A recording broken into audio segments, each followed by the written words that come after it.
The 12-day joint war between the United States and Israel against Iran has killed 1,332 people and wounded more than 4,000. The dead include 500 civilians and 450 soldiers. The Times of Israel reported that 28 Israeli civilians and one off-duty soldier were killed in the Iranian attacks, and 38 were injured in hospitals. Neighboring countries Lebanon reported 200 deaths, Iraq 13, and the UAE 3, while Kuwait and Syria each reported 4 deaths. Oman and Bahrain each reported 1 death. A total of 7 U.S. soldiers were killed in Kuwait and elsewhere in Iran. The bodies of the first American service members killed in the war with Iran arrived at Dover Air Force Base in Delaware on Saturday afternoon. They were killed in an Iranian drone attack on Port Shuaibah, Kuwait. President Trump and family members of the deceased were waiting at Dover Air Force Base. The dead soldiers were from Iowa, Florida, California, Minnesota, and Nebraska. The 6 Americans were identified as Major Jeffrey R. O'Brien, Captain Cody A. Cork, Chief Warrant Officer 3 Robert M. Marzin, Sergeant First Class Nicole M. Ammer, Sergeant First Class Noah Tychens, and Sergeant Declan J. Codd. Mujtaba Khamenei to become Iran's new supreme leader. Iran's Assembly of Experts has chosen Mujtaba Khamenei to replace his father, Ayatollah Ali Khamenei, as the country's new supreme leader, state media reports. Israel attacks Iranian oil plants for the first time hours after the attack. The skies above Iran's capital were shrouded in thick, choking smoke on Sunday morning. Residents reported the smell of burning lingering in the air, with many saying it appeared dark even as the sun rose and rain poured on the city.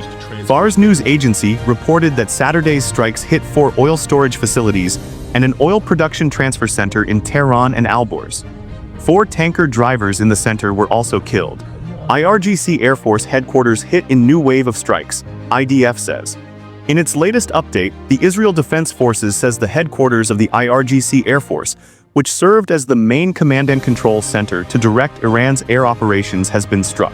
Drone strike on Beirut targeted Iranian commanders, Israel says.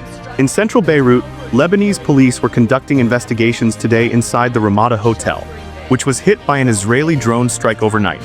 The Israeli military said the precise strike had targeted commanders of Iran's elite Quds force while they were meeting at the hotel. The Lebanese health ministry earlier said 4 people had been killed and 10 injured. Israel carried out approximately 34 zero strikes on Iran last week, IDF. A week after joint strikes with the United States on Iran, the IDF reported that the Israeli military had carried out approximately 34 zero strikes and disabled more than 150 Iranian defense systems, according to spokeswoman Effie Defrin. Israel has so far dropped 75 zero warheads on Iran, Defrin said. 2 killed and 12 injured after projectile hit Saudi Arabia authorities. Saudi Civil Defense says 2 people have died after a projectile hit a residential area in Riyadh province. 12 others were injured. Of the 2 deceased, one is an Indian and the other is a Bangladeshi citizen. New satellite images show extensive damage in the attack on the Iranian port city of Bushehr. A photo shows large holes in the roofs of a row of buildings labeled Repair Shop on Google Maps at a naval base and airbase in the southern port city of Bushehr, Iran. Iran could retrieve uranium at site U.S. bombed last year. Officials say the fate of highly enriched uranium and options for securing it have become critical issues for the Trump administration.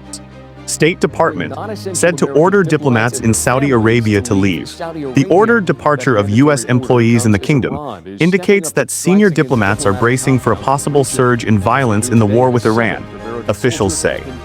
Iran's de facto leader says Iran will not surrender or stop its attacks. Ali Larijani, head of Iran's Supreme National Security Council and a close confidant of Ayatollah Ali Khamenei, also said Iran was determined to avenge the leader's assassination. Nearly 400 killed in Israeli strikes in Lebanon since Monday, Health Minister says. Health Minister Rakan Nasser said 394 people have been killed and 1,130 have been wounded since Monday. The dead include 83 children and 42 women, while the wounded include 254 children and 274 women. 2 Israeli soldiers die in combat in southern Lebanon, IDF says. One soldier was identified as 38-year-old Meher Khader, while the other soldier has not been publicly identified. U.S. military warned civilians in Iran they could be at risk.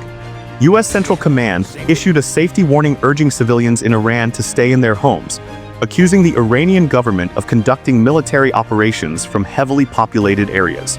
United Nations Ambassador Mike Waltz has discussed reports of Russia sharing intelligence with Iran, saying he had no doubt President Trump will deal with it accordingly. If they were providing anything, it certainly wasn't very effective, because the US military was destroying Iran's Air Force, air defense, Navy, ground force, command and control. 6 wounded by shrapnel, 1 seriously. As Iran fires suspected cluster warhead missile at Israel, 6 people were injured, 1 of them seriously, at 2 impact sites in central Israel, following an Iranian ballistic missile attack that apparently used a cluster warhead on Sunday afternoon. Iran has launched multiple ballistic missiles at Israel carrying cluster bomb warheads during the ongoing conflict, indiscriminately spreading small bombs in wide areas of the country. U.S. Defense Secretary Pete Hegseth says the U.S. is willing to go as far as we need to be successful in the war with Iran.